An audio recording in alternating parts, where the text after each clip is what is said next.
স্বাগত ডিবিসি সংবাদে, সাথে আছি আমি প্রিয়া কুণ্ডু।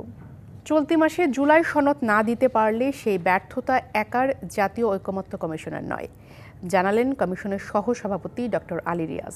তিনি বলেন, প্রত্যাশা অনুযায়ী এখনও অনেক বিষয়ে একমতে পৌঁছাতে পারেনি কমিশন।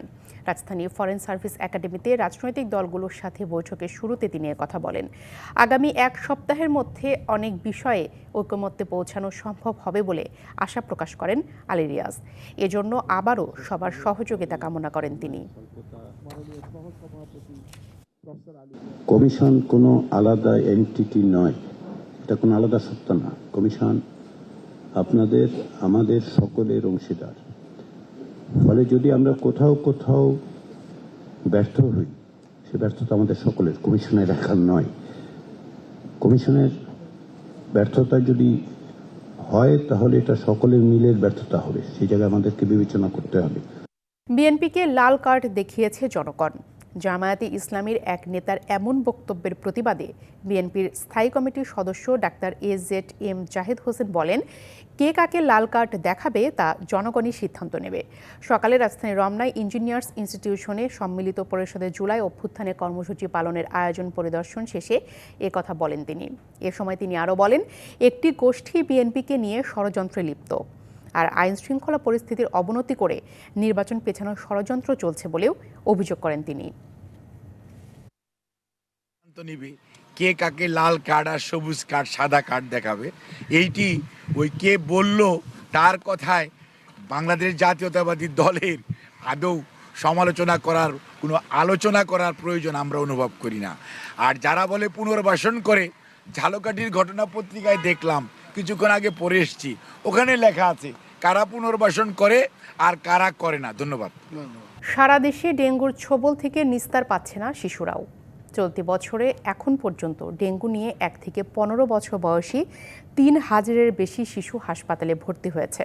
চিকিৎসকরা বলছেন, ডেঙ্গু আক্রান্ত শিশুর ক্ষেত্রে বিপজ্জনক চিহ্ন দেখা দিলেই দেরি না করে হাসপাতালে ভর্তি করার পরামর্শ চিকিৎসকের। মাত্র 11 মাস বয়সী শিশুটি ডেঙ্গুতে আক্রান্ত হয়ে ভর্তি রয়েছে শিশু হাসপাতালে। তার মতো নানা বয়সী শিশু ডেঙ্গুতে আক্রান্ত হয়ে চিকিৎসা নিচ্ছে রাজধানীর এই হাসপাতালটির ডেঙ্গু ওয়ার্ডে। হঠাৎ করে একবার দেখি যে শরীর, হাত পা, মাথা অনেক গরম হয়ে গেছে। হসপিটালে নিয়ে পরে করলাম, রক্ত পরীক্ষা পরে টেস্ট করলাম, তখন ধরা দিল যে ডেঙ্গু হয়েছে। ওর দেখতেছে প্লাটিনা ভালো ছিল, এর ভিতরে আর ওর জ্বর নাই।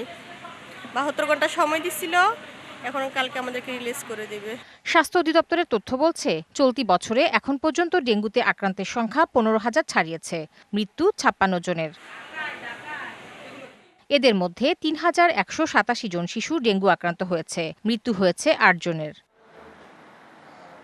চিকিৎসকের মতে, শিশুর জ্বরের সঙ্গে তীব্র মাথা ব্যথা, বমি, খাবারে অরুচি ও ডায়রিয়া এমন লক্ষণ থাকলেই ডেঙ্গু সন্দেহ করতে হবে। প্রথম দিন থেকেই হাত পা ব্যথা করবে, শরীর ব্যথা করবে, চোখ ব্যথা করবে, মাথা ব্যথা বন্ধ করে। 3-4 দিন পরে হঠাৎ করে যদি তার বেশি পেট ব্যথা করে, বা বাচ্চা একেবারে খাওয়া বন্ধ করে দিছে, কিছুই খাচ্ছে, নেতে পড়ে, 8-10 ঘন্টা পেশাব হচ্ছে না, এরকম ক্ষেত্রে কিন্তু বাসায় থাকা ঠিক হবে না। চিকিৎসকরা জানান, ডেঙ্গুর ক্ষেত্রে জ্বর ভালো হওয়ার 24 থেকে 48 ঘন্টা পর রক্তচাপ কমে রোগী শকে চলে যেতে পারে। 5 থেকে 7 দিনের মাথায় প্লাজমা লিক হতে পারে, অর্থাৎ শরীরে যে আমার শিরা আছে, ভেইন, ওইখান থেকে প্লাজমা লিক হয়ে আমাদের শরীর স্পেসের ভিতরে ঢুকে যায়। প্রেশার কমে গেলে সে শকে চলে যাবে, এই জন্য বাচ্চা তখন খারাপ হতে পারে।